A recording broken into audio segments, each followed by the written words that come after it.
Unit 27, Relationship between Political and Permanent Executives.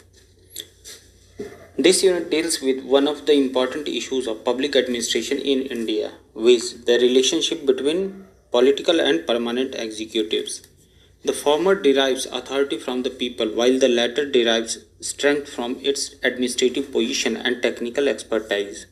It is the political executive that the permanent executive is subordinate to, because the political executive represents the people.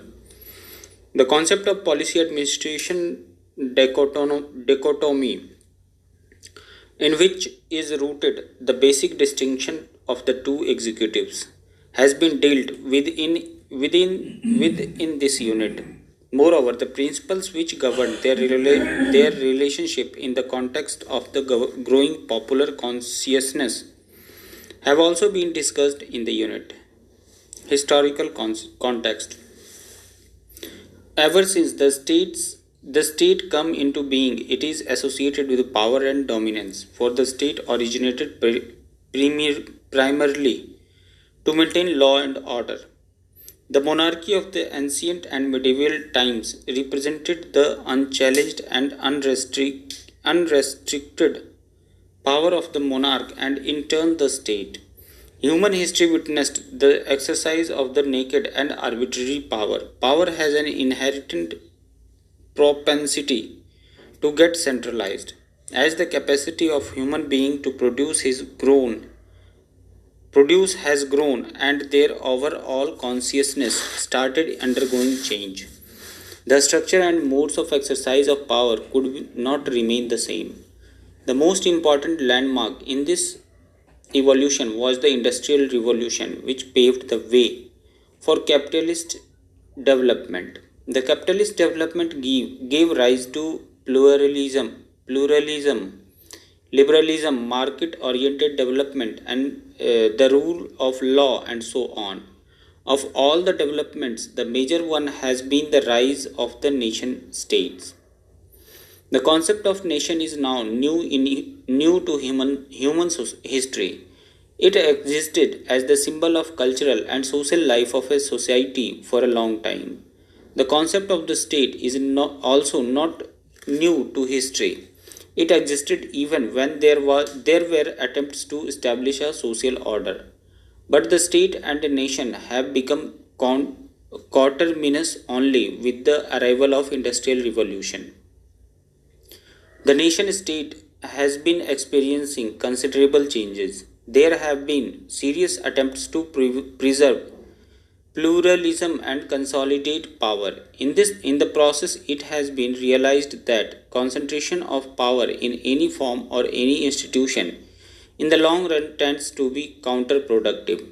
It was in the wake of this realization that the system was sought to be built on the concept of separation of powers. It was Montesquieu, a political philosopher, who advocated the concept of separation of power with checks and balances so as to ensure that naked power is checked and its abuse is reasonably restricted. The clear cut separation of powers between the three branches of government, the legislative, the judiciary, and the executive, marks a significant beginning of a new system of power distribution. The sole attempt in this system is to impose proper checks on each branch of the government, and more so the executive branch of the government. The executive branch of the government consists of two branches: political executive, permanent executives. The political executive exercise power by virtue of its elections and constitutional position.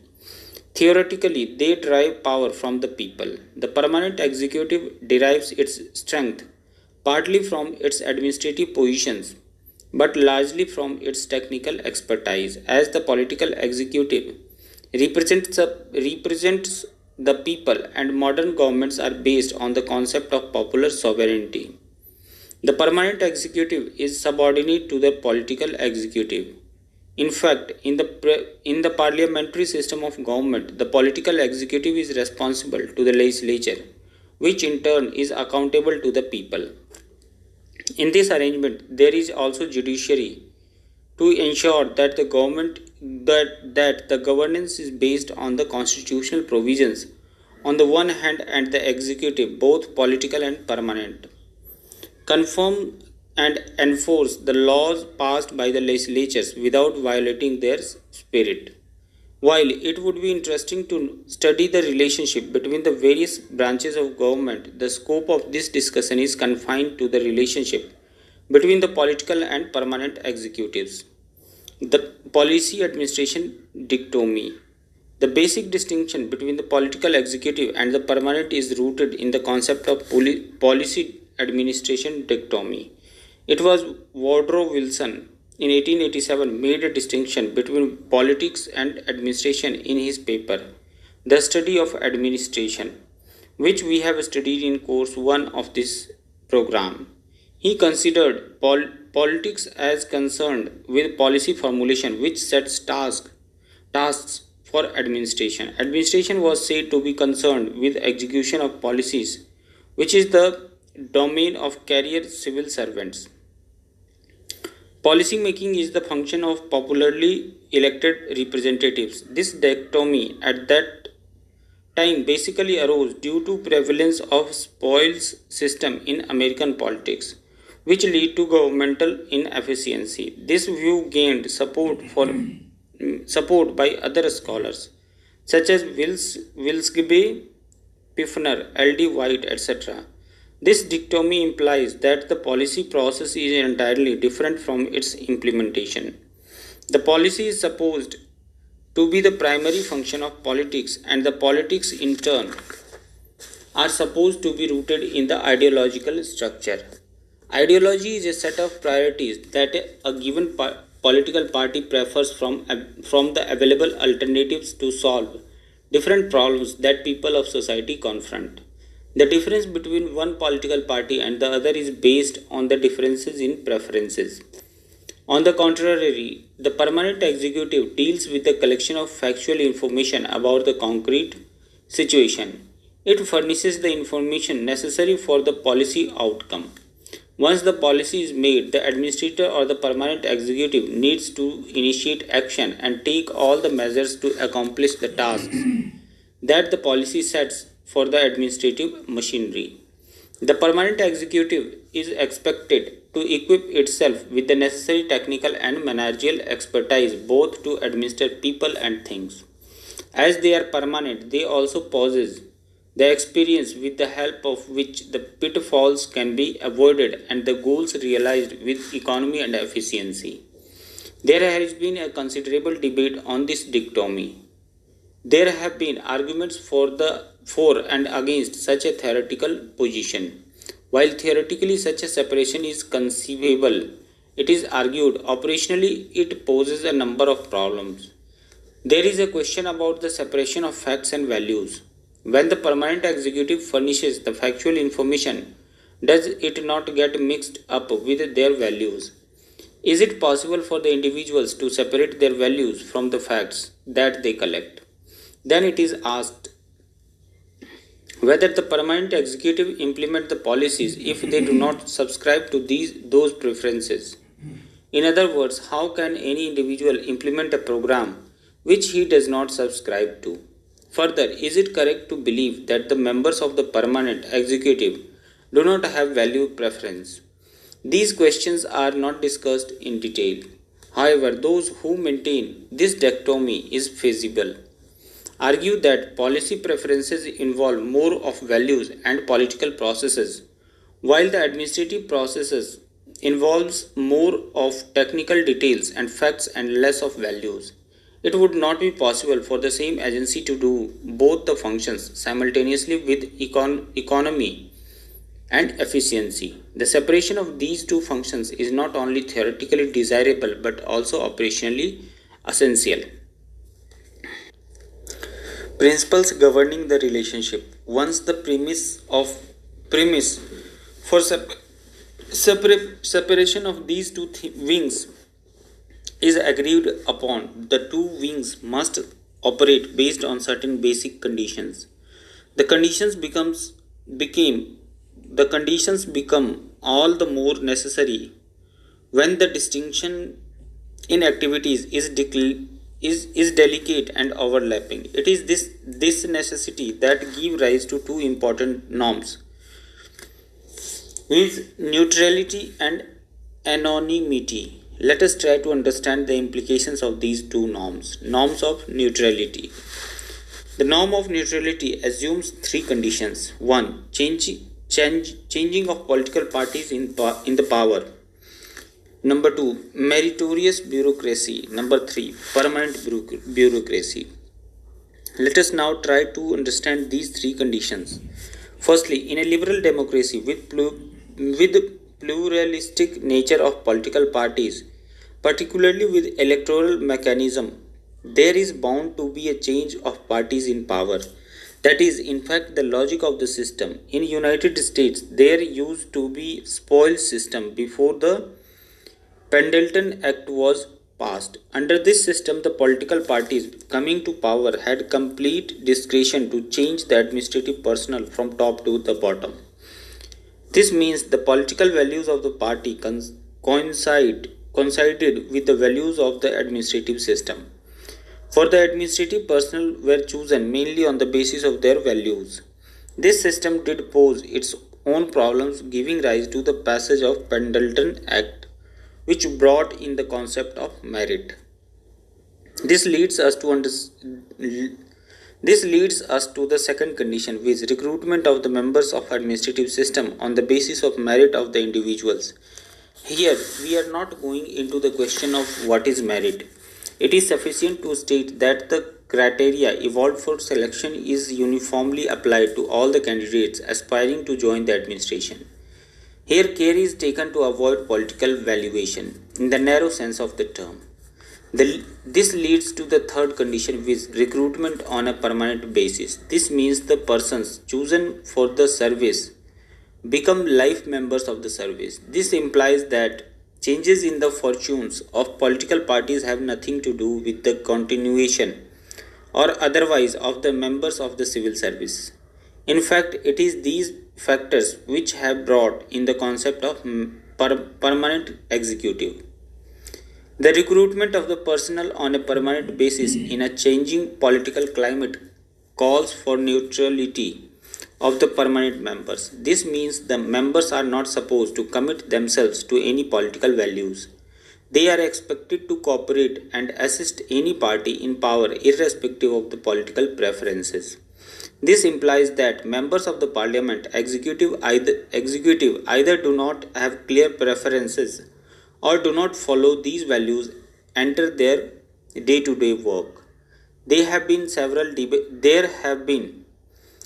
debates on this question, but the existing theoretical position is that the permanent executive and their individual value preferences cannot go together. With the result, neutrality has come to be accepted as one of the governing norms of the relationship between the political and permanent executives.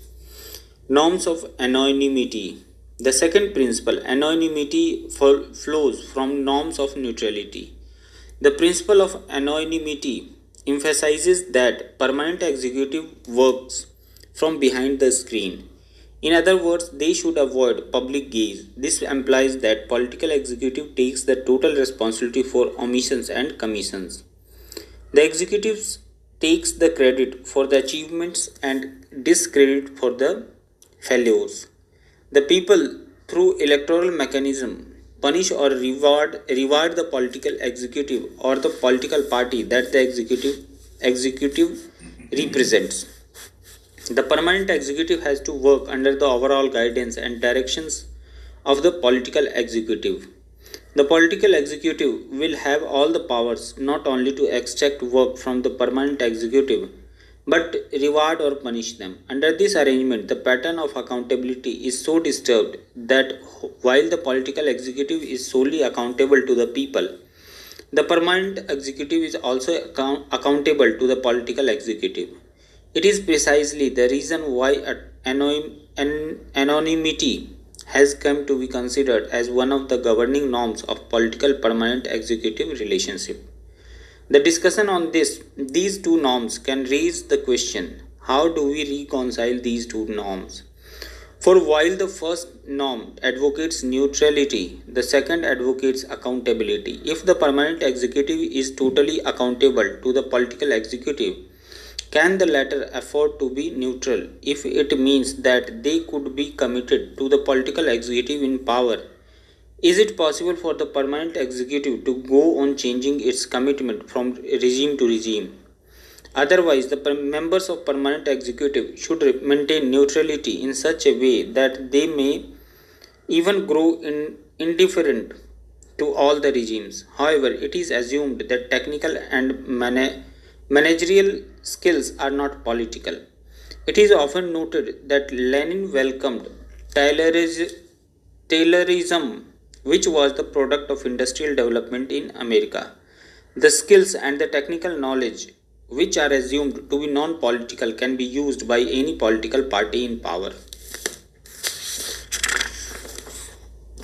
Areas of cooperation and conflicts. This separation has certain built-in advantages and strength. The political executives devote their time for political mobilization of the masses and also for political education of the masses. In addition to mobilizing the masses, they can formulate the value preferences by comprehending the popular moods and changing aspirations. They can also discuss various alternatives at a fairly higher level. The permanent executive can continuously evaluate its own field experience and draw meaningful lessons for subsequent programs. They can also monitor various schemes at day to day or step level. They can also devote greater time to improve their own managerial and technical skills for better and effective realization of the goals. Thus, this separation of functions can lead to division of labor, which in turn can contribute to a higher level of efficiency in the society. There are several reasons for cooperation between these two executives becoming less. The following are some of the important reasons for the deteriorating situation. Number one, firstly, the cooperation between the political and permanent executives depends upon the societal consciousness on the goals pursued. This is the advantage of some of the Western capitalist societies where there is considerable consensus on the goals of development. There is also a certain degree of homogeneity in the societal formations. This gives an added advantage to those systems. In other words, the conditions existing in the society provide the base for a better pattern of relationship between the political and permanent executive. In the third world societies like India, where the consensus on development goals has not yet been achieved, there are bound to be certain problems. The heterogeneity of the society is shared by both the political and permanent executives. The political executives, in the absence of consensus on development and absence of socio political homogeneity, are subjected to political uncertainty. The absence of long range view of the society weakens the ideological base. This, in turn, leads to a lot of ambiguity in policy preferences. The leads to what has come to be popularly known as ad hocism. Ad hocism cannot provide direction to the permanent executive. On the contrary, political process start occupying even the technical and managerial space. This leads to narrowing down of the distinction between the political executive and permanent executive. This can strain the relationship. Secondly, the conflict between these two executives partly emanates from the historical process and partly from the socio-economic development. Historically speaking, the permanent executive during the colonial period not only performed the administrative role but political too. In fact, during the colonial phase, these two functions converged to a point that to make a distinction between the two would be difficult. It was the anti colonial movement aiming at political power for elected representatives which led to the demarcation of the roles. While the freedom movement presented the aspirations of the people, the bureaucracy appeared as a counterforce. Thus, the political elite and their own doubts and suspicion. Elite had their own doubts and suspicion. The bureaucratic elite, deeply rooted in the colonial administrative culture, had an exaggerated views of themselves. They suffered from ego and arrogance. The achievement of freedom should have resulted in redesigning the whole bureaucratic system so as to make them fit to perform the new tasks. But the political elite hesitated to recast the system, with the result of the bureaucracy which was used by the colonial masters against the freedom fighters was the very same instrument which the political elite of independent India had to depend upon. The differences embedded in historical process rendered cordiality between the two branches a bit difficult. Thirdly, there is another dimension which leads to conflict. The social origins of the political and administrative elite in India do present a difference. While both the elites do not come from the large masses, they differ in their middle class origins. The political elite have got to be relatively more heterogeneous than the middle and higher level administrative functionaries. While a bulk of the members of the political executive, particularly at the state level, have been drawn from the rural and agricultural background, the top and middle level administrators are from the urban middle and upper middle classes. These differences are manifest in their style of living, mode of communication, ways of looking at things, and their mannerisms. Thus, the differences get preserved and accentuated. Although the character of bureaucracy has been changing, it has been changing rather slowly. The nature of political elite is also undergoing change. Yet one cannot say that they are comparable or identical. In other words, the urban industrial middle class on the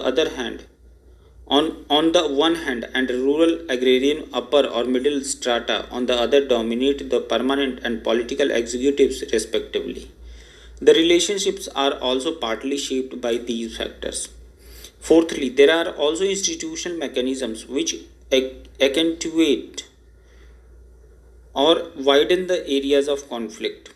The political institutions normally are empowered with greater discretion and flexibility. They have to be relatively more responsive as they are in content touch with the social system. The political executive in parliamentary system of government takes even the legislature for granted. In a number of instances, they take the decisions to the legislature or parliament only for ratification. In fact, in the parliamentary form of government, the initiative does not rest with the legislature. The whole process is reduced to either the ratification or rejection of what has been brought before the legislative houses. Thus, the political executive has become quite strong. In fact, it is observed that parliamentary governments over a period of time have become the cabinet system of government, which in turn are turning into prime ministerial governments. Thus, the executive branch has appropriated the power of the legislative organs and become quite powerful. With this enormous power, they want the matters to move faster. They feel no constraints in exercise of power. The permanent executive has also gained greater power by virtue of being an internal part of the executive branch of the government. However, due to long colonial background and the rules and regulations and established procedures, the permanent executive tends to be less flexible. They also do not appreciate the political expediency. For them, precedent is very important. The very nature of the institution is such that their authority is located in the law. As a result, they do not feel enthusiastic about experiments and innovations. The political executive does attempt to change these institutions through administrative reforms. There are a number of instances to show that the permanent executives do not welcome the reforms. In fact, at the first instance, they try to hold back the reform measures. The strong habit of clinging to the rules and regulations continue to influence their approach. Thus, the conflict arises between flexibility and rigidity, expediency and experience, purpose and the process. Lastly, in developing countries like India, where there is a scarcity of resources and intense competition for those limited resources, the political executive is subjected to enormous pressure. The impact of pressure group on the administration shall be discussed in the unit on pressure groups. The political executive, in turn, puts pressure on the bureaucracy. In a number of cases, the tendency is to violate the norms which they themselves formulate. The norms become necessary for lawful governance, but pressures are built in scarce situations. As a result, the permanent executive is pressurized to violate the norms and the other rules and procedures.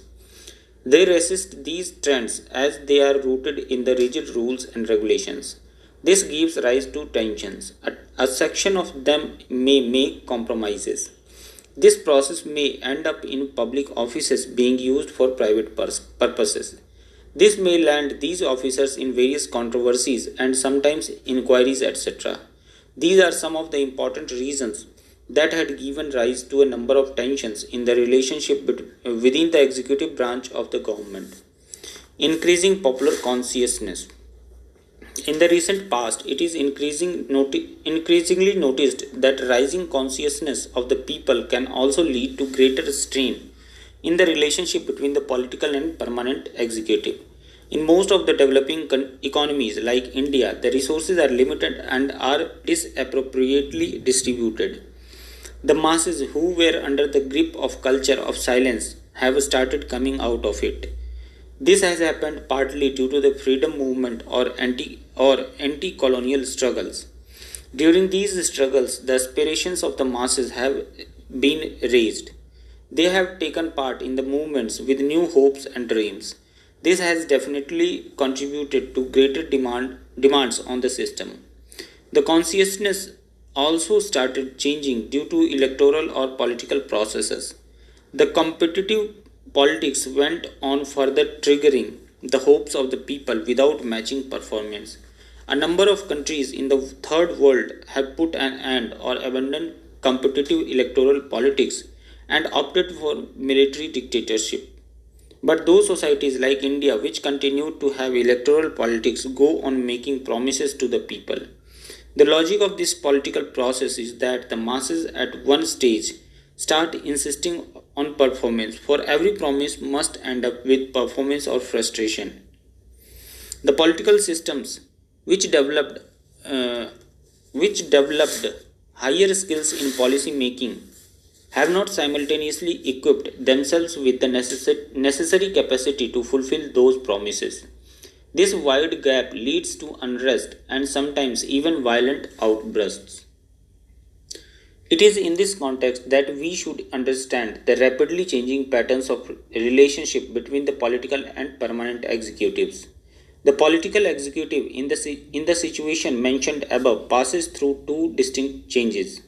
The first is the stage of manipulation and the second stage of repression. In the stage of manipulation, they resort or re, rhetoric, re, rhetoric, populistic slogans, ad hoc situations, and shifting the blame onto the others. It is this process in which the political power move away from the people. The permanent executive has to remain at various field levels, and the day-to-day interaction with the violent people cannot be avoided.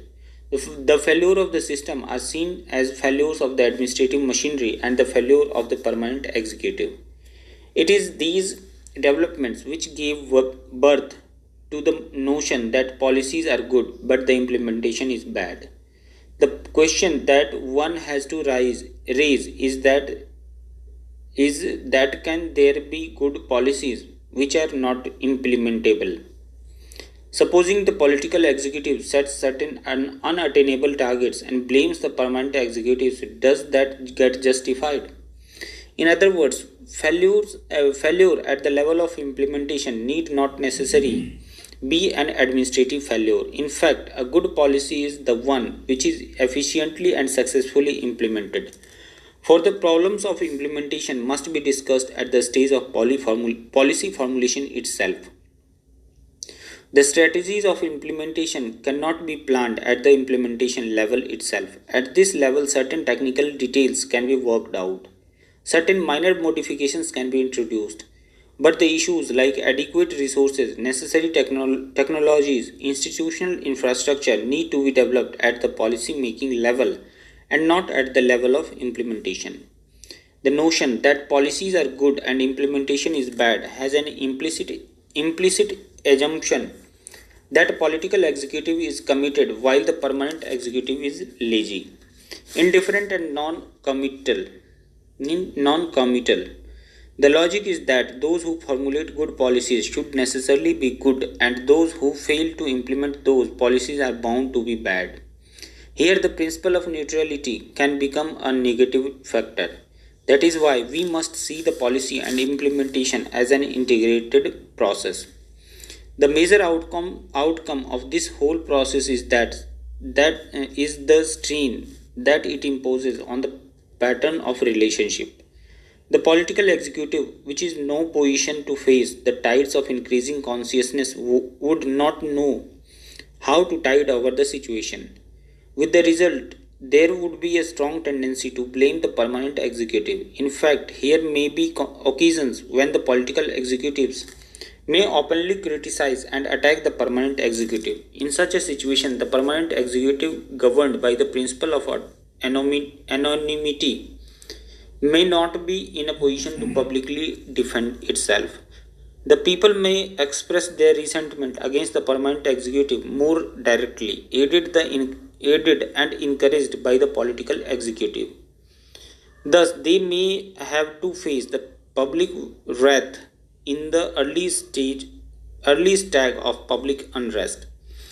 When the political executive chooses to press the coercive arm into action, the gap between permanent executive and the people gets further widened. This is a stage where the relationship between the political executive and the people touches the lowest ebb. That is why the relationship of permanent and political executive should be studied in their larger context. Relationship between political and permanent executives, a changing perspective. The politico administration dichotomy propagated earlier is now undergoing a change. The nature of traditional concept of civil service neutrality is transforming. The policy formulation and implementation are now considered as activities complementary to each other. Hence, for efficient government administration, cooperation between the political and permanent executive is considered imperative. The Administrative Reform Commission in India also laid down certain norms as a. The obligation of every public servant to implement faithfully all policies and decisions of the ministers, even if these be contrary to the advice tendered by them. B. The freedom of public servants to expose themselves frankly by tendering advice to their superiors, including the ministers. And C. The observance by public servants of the principles of neutrality, impartiality, and anonymity. Policy implementation also needs the consultation and guidance of the political executive. Also, certain operational decisions taken during implementation of policies have policy implications. In the present day globalization era, the tasks of administration are getting specialized and policy formulation has become an activity that needs specialized inputs from the administrators. Administration is also become professionalized. The implementation activities also need the cooperation of political representatives as they acquire the necessary feedback, which is helpful for policy formulation. The earlier held view about the conceptual distinction between policy and administration cannot hold good in present times. Summary. Thus, in this unit, the relationship between political and permanent executive has been analyzed. The principles governing their relationship with norm of neutrality and norm of anonymity have also been discussed. The unit made an attempt to highlight the reasons behind the strained relationship between the two. The areas of cooperation between the ministers and secretaries have been explained too.